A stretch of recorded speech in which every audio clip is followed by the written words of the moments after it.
বন্ধুরা কেমন আছেন সবাই? ইজি এন্ড টেস্টি কিচেন সেন্টারে আপনাদের সকলকে স্বাগত। আশা করি সবাই ভালো আছেন, আমিও ভালো আছি। এখন এই বৃষ্টির মরশুম, বিভিন্ন রকমের কি বলুন তো স্ন্যাক্স রেসিপি আর কি দারুণ লাগে। তো চলুন আজকে একটা সুন্দর স্ন্যাক্স রেসিপি আপনাদের সাথে শেয়ার করব। তো কী দিয়ে বানিয়েছি সেটা তো টাইটেল আর থাম্বনেল দেখে আপনারা বুঝেই গেছেন। আপনারা সাথে থাকুন, কীভাবে আমি বানিয়ে নিচ্ছি দেখতে থাকুন। দেখুন একটা প্লেটের মধ্যে দুটো সেদ্ধ আলু ম্যাশ করে নিয়ে নিলাম। এবার নিয়ে নেব সাবুদানা, একটু ভিজিয়ে রেখেছিলাম 10-15 মিনিট মতো, তো সেটি আমি নিয়ে নিলাম প্লেটটাতে।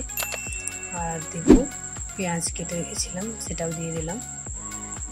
একাদশীর দিন বানালে পেঁয়াজটা বাদ দিয়ে বানাবেন, আর হলুদের গুঁড়ো। তো এই দেখুন লঙ্কাও কেটে রেখেছিলাম, ছোটো ছোটো করে দিয়ে দিয়েছি। একটু কারি পাতা কেটে দিয়ে দিলাম, গন্ধটা বেশ ভালো লাগবে বলে। স্বাদ অনুযায়ী নুনও দিয়ে দিলাম, আর দিলাম একটু হলুদের গুঁড়ো আর একটু ভাজা মশলা। জিরে ধরে রোস্ট করে রেখেছিলাম, রোস্ট করে সেটাকে ডাস্ট করে নিয়েছি আর কি, ওইটাই দিয়ে দিলাম। আর একটু কালারের জন্য রেড চিলি পাউডার। একাদশীর দিন বানালে বললাম না, ওই পেঁয়াজ, হলুদ আর লঙ্কার গুঁড়োটা বাদ দেবেন, বাকি সমস্তই দিয়ে দেবেন। সুন্দর করে এবার মেখে নিলাম হাত দিয়ে।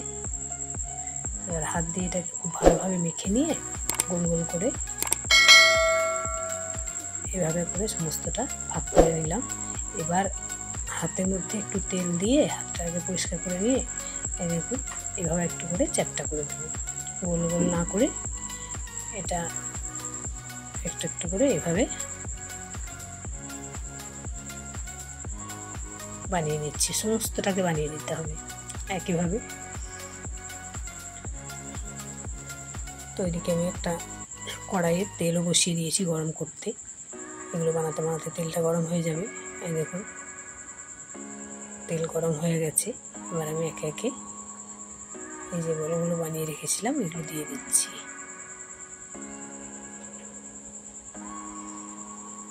তো ভাজতে খুব বেশি টাইম লাগে না, একটু এপিট ওপিট ভেজে নিলেই হবে। সাবুটাও একটু ভিজে নরম হয়ে আছে, আর আলু তো সেদ্ধই, তাই জন্য ভাজাভাজির খুব বেশি ঝামেলা নেই, উল্টে পাল্টে ভেজে নিলেই হবে।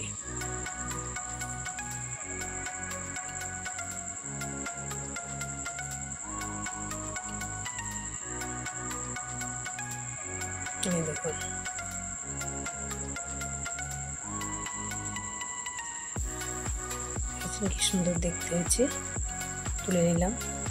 বাকিগুলোকেও ওই একইভাবে আমি ভেজে নেব। এখন দিয়ে দিচ্ছি। তো আমার সকল বন্ধুদের কাছে অনুরোধ রইল, নতুন যে সমস্ত বন্ধুরা রেসিপিটি দেখছেন,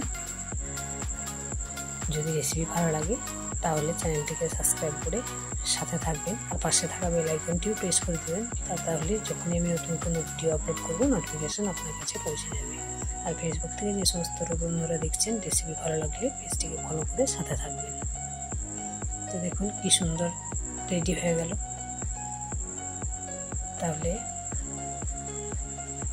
চলুন ভিডিওটি তাহলে এই পর্যন্তই।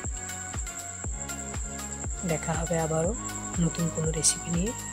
ততক্ষণে সকলে ভালো থাকবেন, সুস্থ থাকবেন, সাবধানে থাকবেন। আর অবশ্যই এই রেসিপিটি বানিয়ে যদি কেউ খেয়ে থাকেন তাহলে আমাকে কমেন্টে জানাতে ভুলবেন না খেয়ে কেমন লাগলো। আজ তাহলে আসি, টাটা।